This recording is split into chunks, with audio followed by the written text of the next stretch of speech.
Oke, Sobat Gaper, sekarang kita udah masuk di dalam kandang yang udah kita lihat dari luar tadi. Ini perwujudan kandangnya, tempat makannya, dan lain sebagainya. Dan sekarang kita pengen lebih fokus lagi teman-teman ya, ke pembibitannya dan gimana sih jenis-jenis sapi yang bagus untuk pembibitan gitu. Apa aja sih Pak Dok untuk sapi, jenis-jenis sapi yang bagus untuk pembibitan ini? Jadi yang inti memang untuk pembibitan itu memang tergantung selera peternaknya. Tapi biasanya sapi yang banyak disukai itu adalah jenis limusin atau yang merah itu Pak ya. Oh, limusin. Itu limusin. Ada yang dua, ada juga yang simental. Simental itu gimana Pak? Yang ada warna putihnya itu namanya simental. Yang sini ada putihnya. Ya, itu namanya simental. Kalau merah itu namanya limusin. Itu biasanya paling disukai oleh para peternak. Yang kedua ada yang putih polos, namanya sapi PO, peranakan unggul. Jadi ada 3 jenis sapi yang biasanya dilakukan pembibitan itu ya. Ya, jadi yang jenis limusin, jenis simental, sama jenis PO, peranakan unggul. Ada nggak sih keunggulan masing-masing untuk 3 tipe yang tadi? Untuk keunggulan, memang dari segi untuk sapi limusin sama sapi simental itu memang bukan murni dari Indonesia. Mereka awalnya dari Eropa, jadi mereka itu memang kalau di breeding itu memang agak kesulitan karena gitu Pak ya? Biasananya itu kan sapi itu dingin ya, di sini panas. Tapi sekarang ini sudah keturunan keberapa sudah beradaptasi dengan kondisi di Indonesia. Iya, itu dia. Tapi yang paling menguntungkan itu biasanya itu sapi PO, sapi putih itu gampang cepat beranak. Gitu. Oh, sampai putih, gampang cepat beranak. Sapi ini memang perlu kesabaran. Kadang-kadang juga sapinya sudah besar tapi belum menjadi minta kawin atau belum dewasa kelamin. Tapi kalau sapi PO itu atau sapi putih itu cepat dewasa kelamin. Artinya usia 12 bulan atau 1 tahun mereka sudah minta kawin. Sedangkan kalau sapi merah itu mungkin 15 bulan baru 16 bulan baru minta kawin. Agak terlambat. Iya, lambat ya Pak ya? Karena memang dia berasal dari Eropa. Oh gitu ya, tapi kan selama dia sudah keturunan keberapa kan nggak masalah Pak? Nggak masalah, sekarang sudah beradaptasi. Seperti ini sudah beradaptasi ya, gitu ya. Nah, seperti ini simental. Kalau ini limusin ya, limusin kalau ini simental. Simental yang ada putih-putihnya teman-teman ya? Putih-putihnya itu ada simental. Tapi dia menghasilkan susu yang baik untuk anaknya. Oh ya. Dengan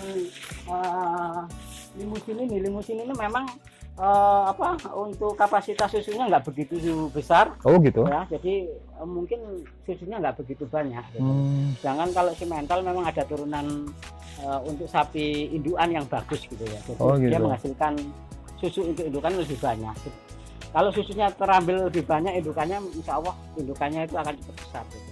Waduh, dan kita kalau ngomongin pembibitan pasti kita juga ngomongin awal mula di bibitnya itu. Yang pertama Pak, yang kira-kira yang lebih menguntungkan itu bibit yang kita produksi sendiri, yang jenengan produksi sendiri atau bibit beli Pak? Ya kalau bisa itu yang produksi sendiri. Berarti kan kita tahu cara pemeliharaannya, cara asalnya indukannya itu dari mana, ada penyakit atau enggak. Itu kan salah satu keuntungan kalau kita membibitkan sendiri.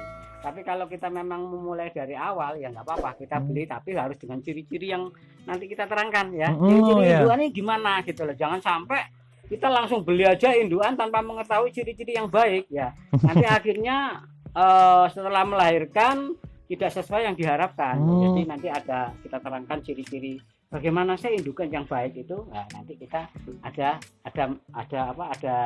kita terangkan di situ ya, nanti ada ya. Wah, ciri-ciri pokoknya itu nanti ada betinnya, kita sorot betinnya nanti teman-teman ya. Ini ciri-ciri indukan yang baik. Dan untuk pembibitan ada nggak sih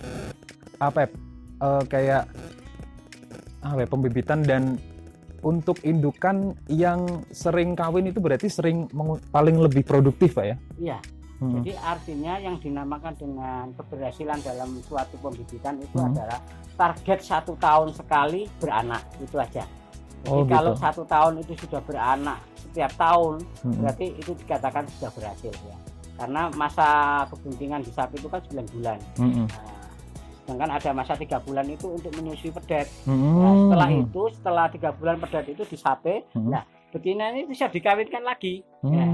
Sehingga terjadi siklus yang namakan siklus 1 tahun mesti harus beranak. Kalau lebih dari itu petani mengalami kerugian. Nah, gitu. Jadi nanti ada manajemen pengamatan birahi. Itu dia. Nah, itu dia. Pengamatan birahi. Terus bagaimana sih kapan kawin itu kita siapkan untuk kawin suntik, karena zaman sekarang itu memang sistem perkawinan pada sapi itu kita lakukan dengan sistem kawin suntik, Pak. Karena dengan ingin menghasilkan sapi indukan yang bagus. Jadi kita menghindari kawin sedara. Artinya nantinya kita diharapkan menghasilkan anak yang benar-benar bagus ya. Sehingga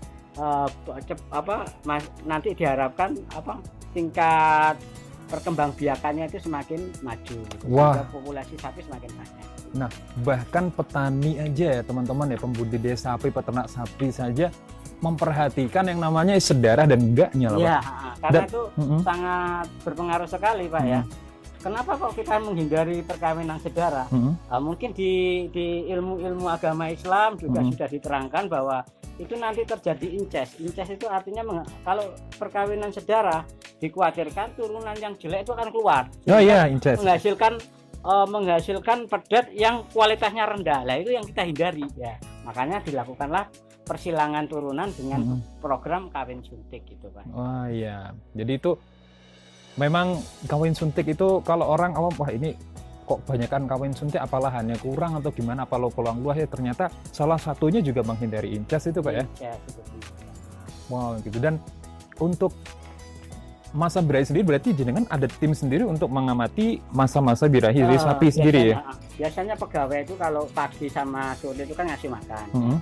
Itu mereka itu biasanya melihat sapinya birahi atau enggak. Memang ada ciri-cirinya ya, yang sudah dikenal di tingkat masyarakat itu seperti A3.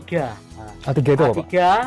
A3 itu abu, abang, bengak-bengok. Abu itu membesar, dilihat dari alat kelaminnya sapi ya, kita minta maaf ya. Jadi ada sedikit bengkak, itu namanya abu kalau orang Jawa mengatakan. Di torpedonya itu, Pak ya. Abang, bukan di vaginanya. Iya, sapi cewek ya, sapi cewek. Nah, itu di vaginanya itu terjadi abang, seperti memerah gitu, terus abang, abu, anget, itu kayak kalau kita pegang itu anget lah. Itu merupakan salah satu ciri sapi itu minta kawin. Jadi nanti pegawainya yang ngasih makan itu melaporkan ke petugas bagian kawin suntik untuk dilakukan penyuntikan kawin suntik gitu atau IB namanya kalau di dunia peternakan sapi. Iya.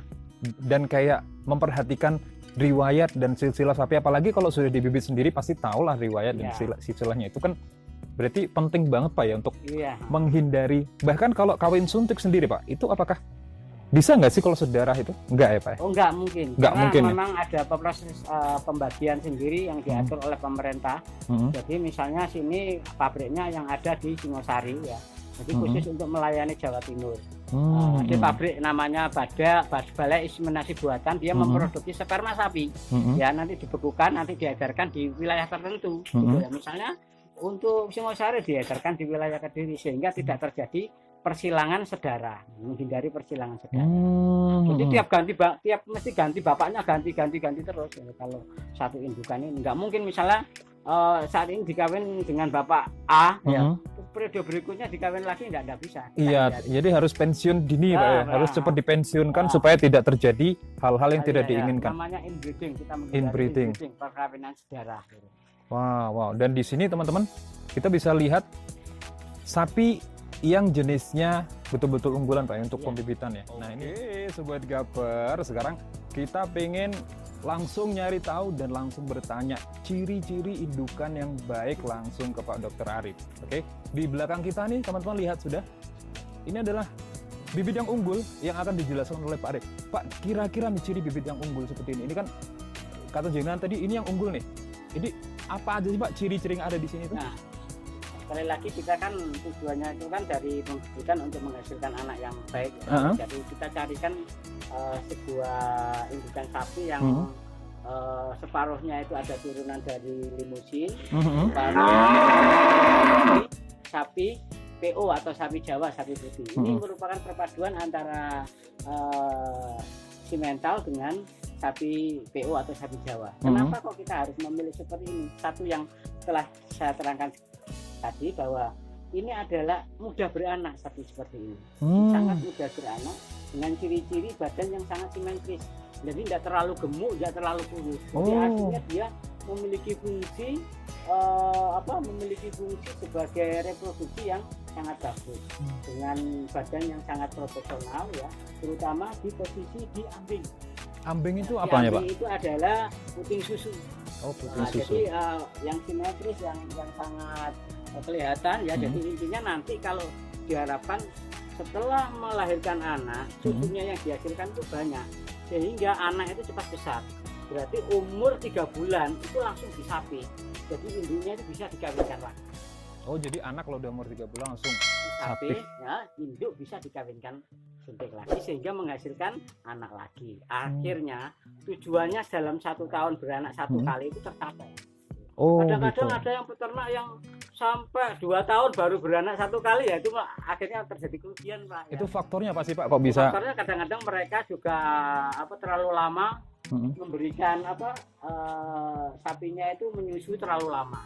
Nah, kalau di sini harus 3 bulan harus sudah disapi. Itu hitungan maksimal ya, Pak? Maksimal karena sapi itu hanya butuh anak sapi ya, butuh susu indukan itu maksimal 3 bulan.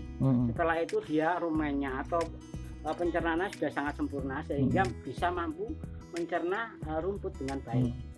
Kalau sapi indukan untuk sapi potong kayak gini, kolostrum kayak gitu ada sih, Pak? Ada nggak sih, Pak? Kayak ada yang namanya kolostrum adalah susu 3 hari setelah beranak, itu namanya kolostrum. Oh, jadi hanya keluar 3 hari, Pak, ya, 3 kolostrum? hari itu namanya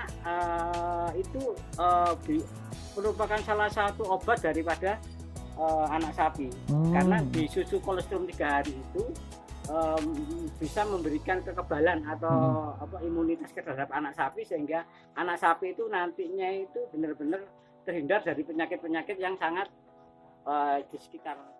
Oh, penyakit-penyakit ya, maksudnya lingkungan tahu kan? Yang kotor. Jadi dia benar-benar anak yang dihasilkan dari bibit yang sapi ini bisa benar-benar kebal terhadap lingkungan sekitarnya. Wah, gitu. Jadi hitungan yang pas memang maksimal 3 bulan, teman-teman ya. Kalau nggak kayak gitu nanti target untuk setahun menghasilkan anak. Wah, seperti itu, teman-teman. Lihat, ini nggak terlalu gemuk, nggak terlalu kurus, dan ini ideal banget, Pak ya. Iya. Warnanya juga enak banget gitu ya. Ada gradasinya gitu, dari putih, gradasi ke coklat gitu kan. Kayak mainan saya dulu zaman SD, teman-teman. Saya punya mainan warnanya kayak gini. Memang betul-betul yang seperti ini. Ini betul produktif. Dan lihat juga, kalau teman-teman ingin milih indukan yang baik, pengen juga beli, silahkan. Nih, lihat ciri-cirinya seperti ini. Sudah dikasih ilmu gratis sama Bapak dokternya. Wah, itulah gunanya teman-teman belajar sama yang lebih berilmu gitu. Thank you, kita jumpa lagi di video selanjutnya.